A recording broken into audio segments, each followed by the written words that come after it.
Hello friends, नमस्कार। स्वागत है आपका उज्जवल क्लासेस यूट्यूब चैनल में। मैं प्रेमलता आप लोगों का स्वागत करती हूं। आज इस वीडियो में हम सीटेट में ईवीएस के पूछे गए प्रश्न करेंगे।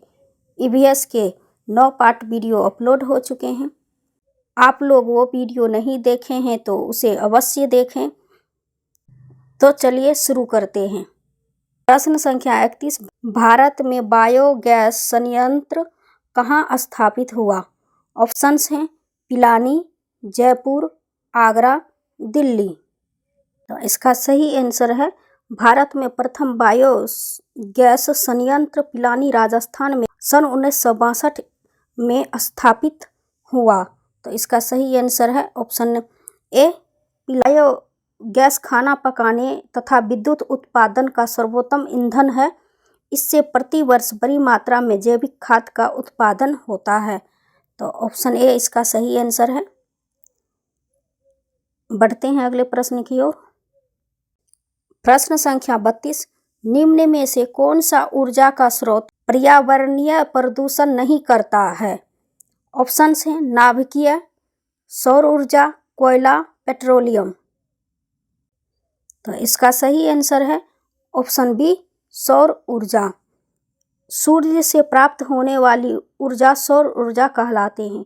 सौर ऊर्जा ही मौसम एवं जलवायु का परिवर्तन करती है। यह धरती पर सभी प्रकार के जीव, पौधे और जीव जंतुओं का सहारा है। सौर ऊर्जा गैर परंपरागत ऊर्जा है जो कभी नहीं समाप्त होती। तो इसका सही आंसर है ऑप्शन बी। बढ़ते हैं अगले प्रश्न की ओर। प्रश्न संख्या 33, शारदा एक्ट का संबंध निम्न में से किससे है? ऑप्शंस हैं बाल विवाह, दहेज प्रथा, बाल श्रम, अनिवार्य शिक्षा। इसका सही आंसर है ऑप्शन ए। शारदा एक्ट का संबंध बाल विवाह से है।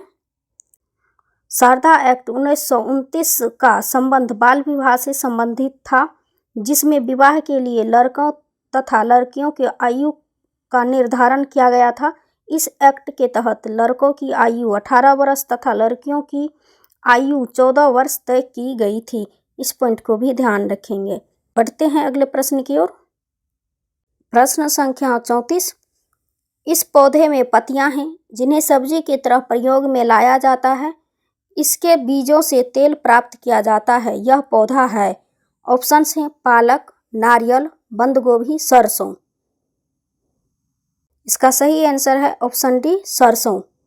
सरसों इस पौधे में पत्तियां हैं जिन्हें सब्जी की तरह प्रयोग में लाए जाते हैं और इसके बीज से तेल प्राप्त किया जाता है। तो इसका सही आंसर हो जाएगा ऑप्शन डी।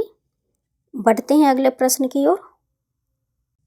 प्रश्न संख्या 35, खाद्य संरक्षण के लिए निम्नलिखित में से कौन सा जोड़ा ठीक नहीं है? हमसे नहीं पूछा गया है खाद्य संरक्षण के बारे में। ऑप्शंस हैं आलू चिप्स, दूध पनीर, सेब जैम, कच्चा आम, अचार। तो इसका सही आंसर हो जाएगा ऑप्शन बी। दूध पनीर को हम लंबे समय तक स्टोर करके नहीं रख सकते हैं। खाद्य संरक्षण की दृष्टि से पनीर का जोड़ा गलत है। बढ़ते हैं अगले प्रश्न की ओर। प्रश्न संख्या 36, निम्नलिखित में से उस समूह को चुनिए जिसमें खाना पकाने के तरीके दिए गए हैं। ऑप्शंस हैं सेक कर, उबाल कर, बेल कर, तल कर, भिगो कर, भून कर। सेक कर, तल कर, भून कर, उबाल कर, गूंद कर, भून कर। तो इसका सही आंसर है ऑप्शन सी, सेक कर, तल कर, भून कर जो है खाना पकाने के तरीके हैं। तो ऑप्शन सी इसका सही आंसर है। बढ़ते हैं अगले प्रश्न की ओर। प्रश्न संख्या 37, विटामिन ऐसे पदार्थ हैं जो हमारी उपापचय दर बढ़ाकर भार में कमी लाते हैं, स्वस्थ रहने के लिए दवाई के रूप में लिए जाते हैं, पेशियों का विकास करके हमें ताकतवर बनाते हैं, हीनताजन्य रोग से बचाव के लिए थोड़ी मात्रा में आवश्यक हैं।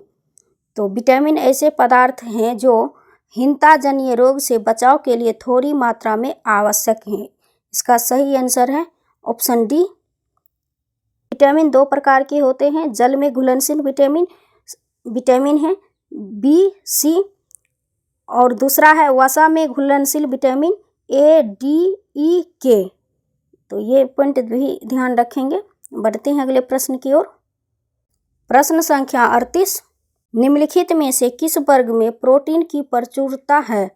ऑप्शन हैं दूध, आम, गाजर, अंडा, मटर, मछली, सोयाबीन, चना, मक्का, सेब, दही, मांस। तो इसका सही आंसर है ऑप्शन सी। प्रोटीन की प्रचुर मात्रा सोयाबीन, चना और मक्का में पाए जाते हैं।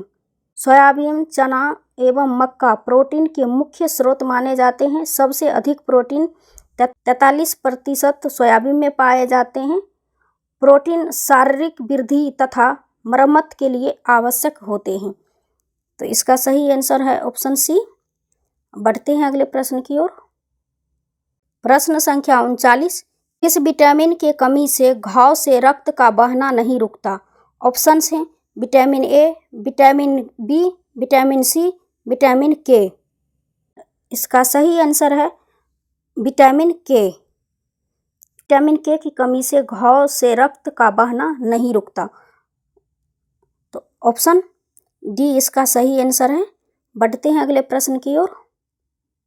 प्रश्न संख्या 40, रेहना अपने परिवार के साथ केरल जाती है। वहां से उसे ऊंचे वृक्ष दिखाई पड़ते हैं जो उसके गृह नगर शिमला के ऊंचे वृक्षों से भिन्न हैं। उसने केरल में कौन से वृक्ष देखे होंगे? ऑप्शंस हैं नारियल, सेब, लीची, चीर। इसका सही आंसर है ऑप्शन ए, नारियल के पेड़ देखे होंगे। केरल में नारियल के वृक्ष बहुत मात्रा में पाए जाते हैं तथा यह अत्यधिक ऊंचे भी होते हैं, जबकि शिमला में पाए जाने वाले वृक्ष कम ऊंचाई होते हैं। अतः रेहना ने केरल में नारियल के वृक्ष देखे होंगे। तो इसका सही आंसर है ऑप्शन ए। बढ़ते हैं अगले प्रश्न की ओर।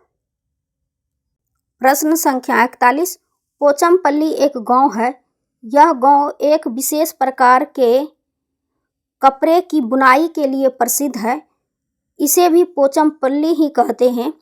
यह गांव निम्नलिखित में से किसका भाग है? ऑप्शन हैं केरल, कर्नाटक, आंध्र प्रदेश, तमिलनाडु। तो इसका सही आंसर है ऑप्शन सी, आंध्र प्रदेश। पोचमपल्ली आंध्र प्रदेश गांव का था। यहाँ पर साड़ियों की बुनाई की जाती है। पोचमपल्ली पहले आंध्र प्रदेश में था, लेकिन अब यह तेलंगाना का भाग है। तो इस पॉइंट को भी ध्यान रखेंगे। तो इसका सही आंसर हो जाएगा ऑप्शन सी। बढ़ते हैं अगले प्रश्न की ओर।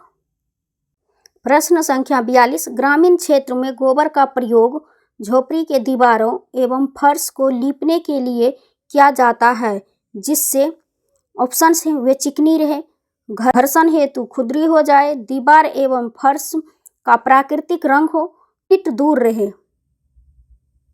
तो इसका सही आंसर हो जाएगा ग्रामीण क्षेत्र में गोबर का प्रयोग झोपड़ी के दीवारों एवं फर्श को लीपने के लिए किया जाता है, जिससे कीट दूर रहे।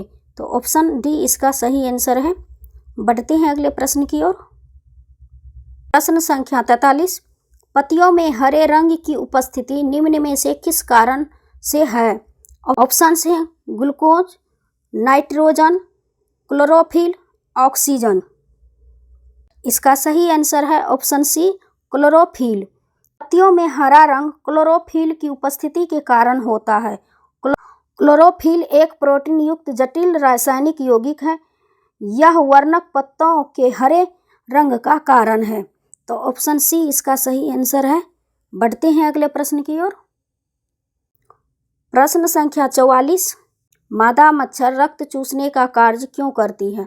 ऑप्शन है मलेरिया फैलाने के लिए, संक्रमण फैलाने के लिए, अपने जीवन को बचाने के लिए, अंडे देने के लिए। तो इसका सही आंसर है मादा मच्छर रक्त चूसने का कार्य करती है अंडे देने के लिए। ऑप्शन डी इसका सही आंसर है। बढ़ते हैं अगले प्रश्न की ओर। प्रश्न संख्या 45, भोजन पकाते समय कभी कभी बर्तन के पेंदे की बाहरी सतह काली हो जाती है। इसका अर्थ है भोजन अधिक पक गया। बर्तन स्टील का बना है। ईंधन पूर्ण रूप से नहीं जल रहा है। प्रयुक्त ईंधन गैर परंपरागत है। इसका सही आंसर है ऑप्शन सी, ईंधन पूर्ण रूप से नहीं जल रहा है। ईंधन पूर्ण रूप से न जल पाने के कारण कार्बन के कण भोजन पकाते समय बर्तनों के पेंदे से चिपक जाते हैं। परिणाम स्वरूप बर्तन के पेंदे का बाहरी सतह काला हो जाता है। तो इसका सही आंसर ऑप्शन सी है। आज के वीडियो में बस इतना ही। मिलती हूँ अगले वीडियो में नए प्रश्नों के साथ। Thank you so much.